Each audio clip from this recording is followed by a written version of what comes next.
Hey, what's going on, guys? Alec here from Script Studios, and welcome to a review video. Today we will be reviewing the HD60S Plus. I don't know if you can see this very well, but bear with me. This guy right here is an Elgato Capture Card. I haven't actually used any Elgato stuff before, so this will be my first, and we will see how it ends up with the review that I'm going to try and put it through at least. I do also have the Camlink 4K from the Elgato store as well that actually hooks up the camera to the laptop and or computer that I'll be using, but I haven't found any cables for that yet until I order it in from Amazon. So that'll have to be another review later down the road. But let's go ahead and do a little bit of an unboxing thing for this and see what this thing comes with, or if it's actually worth as much money as people usually say it is. It's had a lot of good reviews so far about it, and people do seem to say that out of every capture card they've ever bought, Elgato is definitely the way to go. So I agreed for the most part and just bought one. I did end up getting the S Plus, which was more of the future-proofing stuff, which I didn't feel like I needed a whole lot, but I did get it because why the heck not? Well, it comes in this cute little box so far. It's got obviously the symbol on it. Open it up. I love how it's got like a little latch thing, whatever that is. Look at how cute this thing is. It's so tiny, but apparently this thing is supposed to be extremely powerful. So as you can tell, it's got that in port right there. It's got HDMI, and it's got that USB-C cable. It's also got the out, so that's interesting. I'm guessing that USB-C cable is where it hooks up to the computer, right? Hopefully. I'm not entirely sure. But that is a fantastic little thing right there. Next, we have all the cables. It's kind of fantastic that they actually give you an HDMI, because a lot of the other ones don't usually care about giving that kind of stuff. And they give you that USB-C cable as well. So it looks like I'm pretty much set. I just need one more HDMI, but I've been playing games for forever, so I already have like 1,000 HDMIs. And they also give me a little sticker. Look at my cute little sticker. I can shove that right on the back of this thing and or front. I don't really... Maybe cover up all that stuff that's right on the back right there, huh? And it has a really easy, simple look to it on how to make it work. So we will go ahead and try and hook that up now and see how it ends up playing. So I finally decided to start setting this thing up, right? And it actually seemed like a really simple setup. I just got to plug in a few different things. It was just two HDMIs, simple inside to the in and out, and then I had the USB-C cable put straight to my computer. But after that, I realized that the signal wasn't actually going through once I turned everything on, and I wasn't exactly sure as to why, but I went and I downloaded all the software, which I guess probably should have been one of the first things I did. And then I realized that I needed to just go unplug and plug everything back in again, which was just a little bit of a nuisance, but that's fine. I did end up trying to see how it would end up recording and capturing and everything, but I kept trying a few different things. I played Call of Duty Zombies for a little bit.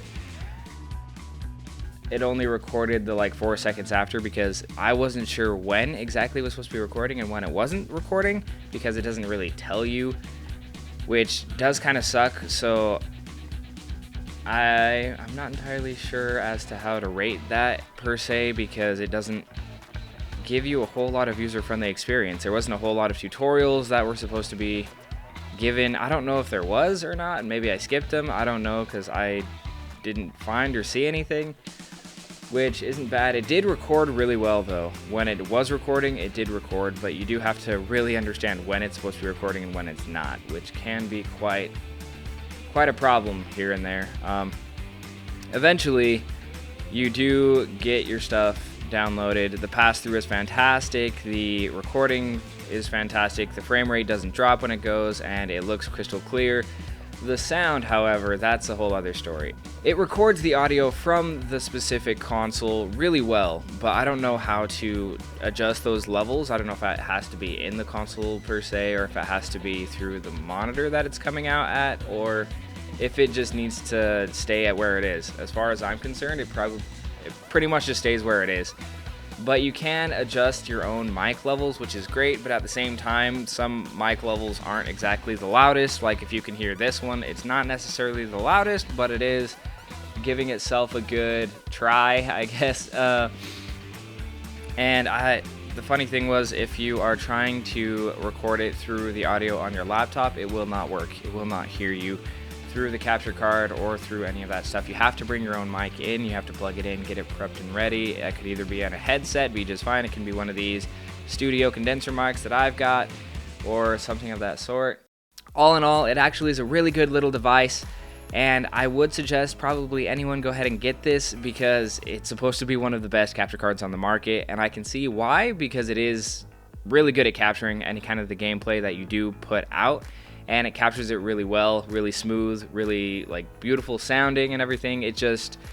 I wish Elgato was a little bit more friendly with their softwares, because I did have a little bit of a struggle trying to figure it out, and I probably still will have a little bit of a struggle trying to figure it out. And eventually, I'm sure I can look up some tutorials, make it a little bit simpler, make it a little easier, but as of right now, that's where I'm at. So if you guys are looking or in the market for a capture card, feel free, go get this Elgato. The HD60S Plus actually is really good because it is future-proofing for like 4K gaming. I don't know if anyone's ever going to jump up to 8K gaming, but I'm sure that eventually Elgato might jump into that frame as well if they decide to go up that high. Otherwise, this is probably one of the best external capture cards that I have been able to use so far. I haven't used a ton, but I have been able to use this one, and it was fantastic. So thank you guys so much for watching. This is my little review on the Elgato capture card, and I will probably be doing another one with their Camlink one soon. Right now you're just seeing it because I've exported